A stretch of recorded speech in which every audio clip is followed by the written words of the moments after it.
కిషోర్ గారు నమస్తే అండి. చెప్పండి. పోలీసులు హ్మ్. రాలేదు అంటే ఇప్పుడు అనుష గారు చెప్పారు కదా, ఎన్నికల కోడ్ ఉంది. ఎమ్మెల్సీ ఆ జిల్లాలోనే ఎన్నికలు జరుగుతున్నాయి. ఉమ్మడి కృష్ణా గుంటూరు ఎమ్మెల్సీ గ్రాడ్యుయేట్ ఎన్నికలు జరుగుతున్నాయి.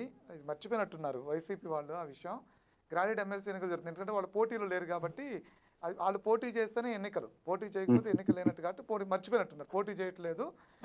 ఉమ్మడి కృష్ణా గుంటూరు జిల్లా ఎమ్మెల్సీ ఎన్నికలు జరుగుతున్నాయి. సో ఆ జరిగే సందర్భంలో ఏమైందంటే, ఆ ముందు రోజునైతే వీళ్ళు ప్రకటించారు, మేము పలానా టైంకి పలానా చోటుకు వస్తున్నాము అని.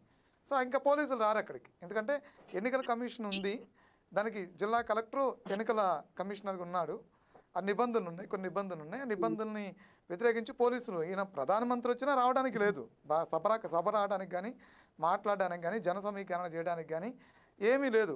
వీళ్ళ పోటీలో లేం కదా, మేము పోటీ చేయట్లేదు కదా అని ఎక్కడ పడితే అక్కడికి వెళ్ళిపోతారంటే కుదరదు, కొన్ని నిబంధనలు ఉంటాయి. అవన్నీ రాజ్యాంగంలో రాసిన దాని ప్రకారమే పోతారు. ఒకటి, ఈయన ఎన్నికల కమిషన్ ఉంది కాబట్టి రాలేదు, పోలీసులు అయిపోయింది. ఇంకో ప్రాబ్లం కూడా ఇక్కడ ఒకటి ఉంది. వచ్చిన కాడ నుంచి పోలీసులు బట్టలోడు తీస్తానంటున్నాడు. అసలుకే జగన్మోహన్ రెడ్డి గారు మాట మీద నిలబడే వ్యక్తి అని వాళ్ళు చెప్తూ ఉండే మొదటి నుంచి. మాట తప్పుడు మడం తిప్పుడు అని చెప్తున్నారు. మాట మీద నిలబడే వ్యక్తి వచ్చిన తర్వాత వాళ్ళు బట్టలోడు తీస్తాను అంటాడు. సో ఎటైనా పోలీసులు ఇబ్బంది పడతారు. ఇటు పక్కన చూస్తే అక్కడ పోలీసులు రావడానికి ఎన్నికలు కూడా అడ్డుంటే, ఇక్కడ చంద్రబాబు నాయుడు పవన్ కళ్యాణ్ కారణం అంటాడు. ఏమంటారు, మీరు ఏమంటారు? అసలు ఎందుకు వెళ్ళాల్సి వస్తుంది పెద్దాక? అందరికీ నమస్కారం అండి. ప్యానెల్లో ఉన్న సభ్యులకి అందరికీ నమస్కారాలు.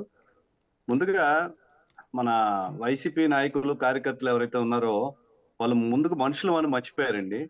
ఎలక్షన్లు అప్పుడు కూడా చూసాం, సింహం సింగల్ గా వస్తుంది, పులివెందుల్లో పులిరాజా వస్తాడు అని. అసెంబ్లీలో సింగల్ గా వచ్చిన సింగం లేదు, పులివెందుల్లో పులిరాజా కనపడట్లేదని ఈ రోజు యాడ్ రన్ అవుతా ఉంది. విచ్చలు పెడతాం. అంబేద్కర్ ప్రపంచ వ్యాప్తంగా గర్వించదగ్గ రాజ్యాంగాన్ని రాశారు మనకి. రాజ్యాంగంలో జగన్ రాజ్యాంగం, కొత్త రాజ్యాంగం వైసీపీ కార్యకర్తలకు రాశారు. వాళ్ళు అనుకున్నదే న్యాయం, వాళ్ళు చేసిందే చట్టం. రైతుల గురించి మాట్లాడే నైతిక అర్హత జగన్మోహన్ రెడ్డి గారికి లేదు. వ్యవసాయ అనుబంధ సంస్థలన్నింటినీ నాశనం చేసిన ప్రభుత్వం ఏదైనా ఉందంటే అది జగన్మోహన్ రెడ్డి ప్రభుత్వమే. 1600 కోట్ల రూపాయలు వరి రైతులకు ఇవ్వవలసిన అప్పులను వారసత్వ అప్పుగా ఎన్డీఏకి ఇస్తే, ఆ 1600 కోట్ల రూపాయలు ప్రభుత్వంలోకి రాగానే ఎన్డీఏ ప్రభుత్వం చెల్లించడం జరిగింది. గత 5 సంవత్సరాల వైసీపీ పాలనలో 14,000 మంది రైతులు ఆత్మహత్య చేసుకొని దేశంలో ఆంధ్రప్రదేశ్ 3వ స్థానంగా నిలబెట్టారు. అది మర్చిపోయినట్టున్నారు. ముఖ్యంగా మన మిర్చి రైతుల విషయానికి వస్తే 2024 లోపల బొబ్బర తెగులు అనేది వచ్చి దాదాపుగా మిర్చి రైతులంతా కూడా చాలా ఇబ్బంది పడిన పరిస్థితి ఉంది. ఒక్క పైసా విధులిచ్చిన పరిస్థితి అయితే లేదు. ఆర్బికే కేంద్రాలు అంటే వైసీపీ నాయకుల రెవెన్యూ కేంద్రాలు కేవలం వాళ్ళకి కావాల్సినవి చేసుకున్నారు, కానీ ఎవరికి అరిచి గొగ్గోలు పెట్టినా ఆ తుఫాను సమయంలో కూడా నష్టపరిహారం అయితే రాలేదు, వరికి గిట్టుబాటు ధర కల్పించలేదు, వరికి కనీసం రైతుల్ని పరామర్శించే నైతిక హక్కు లేదని నేను ఈ రోజు తెలియజేస్తున్నాను. అదేవిధంగా 2020లో దాదాపుగా మార్కెట్ లోనే 12,000 రూపాయలు మిర్చి రేటు ఉంటే 7,000 రూపాయల ధర వైసీపీ ప్రభుత్వం ఆ రోజు నిర్ణయించింది. అక్కడ జరిగిన నష్టానికి ఒక్క పైసా నష్టపరిహారం కూడా వైసీపీ ప్రభుత్వం ఇచ్చింది అయితే లేదు. కేవలం షో చేయడానికే మాత్రమే ఈ రోజు బయటకు వచ్చారు. వారంలో ఒకరోజు అలా బయటకు వచ్చి ఆ వైసీపీ పేటిఎం బ్యాచ్ ఏదైతే ఉందో వాళ్ళందరూ ట్రోల్ చేసుకోవడానికి, జగన్ ఏ విధంగా రూల్ చేస్తారండి? కనీసం ప్రతిపక్షంగా కూడా అర్హత లేని జగన్ రూల్ చేస్తారంటే మాకంతా హాస్యంగా ఉంది. కనీసం మీ నియోజకవర్గంలో ఏం సమస్యలు ఉన్నాయో తెలుసుకోలేకపోయిన జగన్ ఒక రాష్ట్రాన్ని మళ్ళీ పరిపాలిస్తానని చెప్పి ఎలా అనుకుంటున్నాడో మాకు అర్థం కావట్లేదు. ఇక్కడ కూటమి ఎమ్మెల్యేలు ఎవరైతే ఉన్నారో స్వచ్ఛందంగా నియోజకవర్గాల్లో సమస్యల మీదకెళ్ళి మా గ్రామాలను అభివృద్ధి పరుచుకుంటూ, గ్రామ అభివృద్ధిని చూసుకుంటూ, రోడ్లు, రెవెన్యూ సృష్టిస్తూ వాళ్ళ పనుల్లో వాళ్ళకుంటే కేవలం రక్ష చేయడానికే మన జగన్మోహన్ రెడ్డి బయటకు వస్తున్నారు, కారణాలు ఎత్తుక్కుంటున్నారు. రైతు ప్రభుత్వం వైసీపీ కాదు అనే విషయాన్ని మర్చిపోయారు. గిట్టుబాటు ధరల్ని కనీసం కల్పించలేని అర్హత. ఇకపోతే వైసీపీ నాయకులకి బట్టలు ఊడదీయడం అనేది ప్యాషన్ అయిపోయింది. మన రోజు జూమ్ కాల్లో కూడా చూసాము.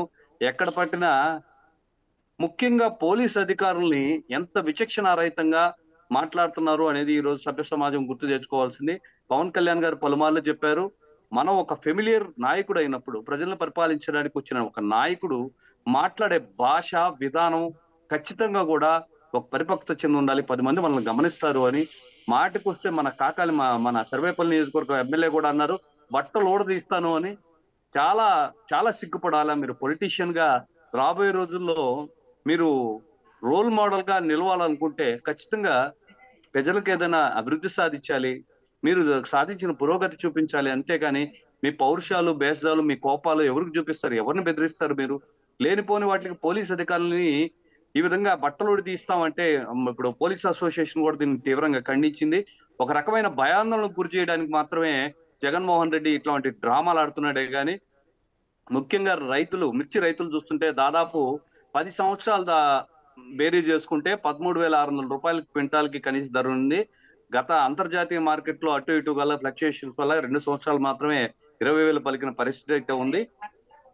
పైన దిగుమతి చేసుకునే దేశాల్లో పంటలు పండించడం వల్ల లేకపోతే మరో ఇతర కారణాల వల్ల పంట నష్టపరిహారం జరిగింది. వాటిని పరిశీలించి చంద్రబాబు నాయుడు గారు కేంద్రంతో చర్చించి పూర్తిగా మా రైతుల్ని, మిర్చి రైతుల్ని ఏదైతే ఉన్నారో వాళ్ళని ఆదుకోవాలని ప్రయత్నాలు జరుగుతుంటే ఇక్కడ మన డ్రామా ఆర్టిస్టులు అందరూ ఇక్కడ తయారయ్యారు. మీకు ఇందాక మేడం చెప్పినట్లు సమస్య విమర్శ ఏం లేదు. ముఖ్యంగా దళితుల మీద దాడి చేసిన నాయకులను సమర్థించుకుంటూ కేవలం జైల్లోనే తిరుగుతున్నాడు. ఇక్కడ కూడా వచ్చిపోయారు. మన కాకాని అనుచరుడు దళితుల మీద దాడి చేసినప్పుడు వాళ్ళని కూడా చూసిపోవడానికి వచ్చాడు.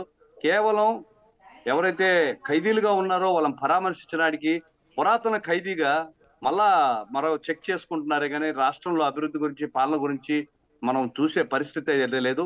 దళితులపైన దాడులు చేయడం, దళితులను వాడుకోవడం అలవాటైపోయిన వైసీపీ ప్రభుత్వానికి అధికారులంటే లెక్కలేదు. ఎట్టి పరిస్థితిలో ప్రజలందరూ కూడా 11 సీట్లు ఇచ్చి మీ బట్టలు తీసి బయట నిలబెట్టేశారు. మీరు మాట్లాడడానికి కూడా అర్హులు కాదని నేను జనసేన పార్టీ తరఫున తెలియజేస్తున్నాను. నాయకులుగా ఉన్నవారు ఎవరైనా కూడా జవాబుదారీ తరాన్ని కలిగి ఉండాలి. మాట్లాడే భాష, చేసే విధానం అన్నిటి మీద కూడా ఒక అవగాహనతో ఉండాలి. అప్పుడే మనం ముందుకు వెళ్ళగలమని కూడా తెలియజేస్తున్నాను.